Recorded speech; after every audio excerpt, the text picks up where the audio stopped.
সাইয়েদনা মূসা আলাইহিস সালাম আল্লাহরে বললেন, আল্লাহ আল্লিমনি যিকরান, আপনি আমার এমন একটা জিকির শিখাইয়া দেন, লা ইয়ালামুহা ইল্লা আনতা ওয়া আনা, যে জিকিরটার শব্দ আপনি আর আমি ছাড়া কেউ জানবে না। অদ্ভুত অদ্ভুত প্রশ্ন সব আপনি মূসা আলাইহিস সালামের মাথা থেকে পাবেন।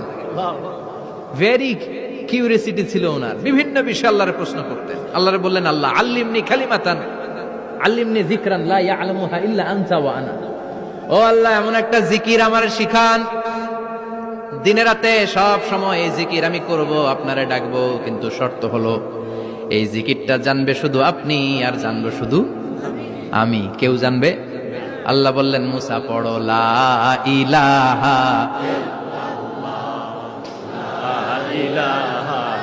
লা ইলাহা ইল্লাল্লাহু মুহাম্মাদুর রাসূলুল্লাহ সাল্লাল্লাহু। আল্লাহ বললেন, মুসা পড়ো লা ইলাহা ইল্লাল্লাহ। মুসা আলাইহিস সালাম কয়, মাবুদ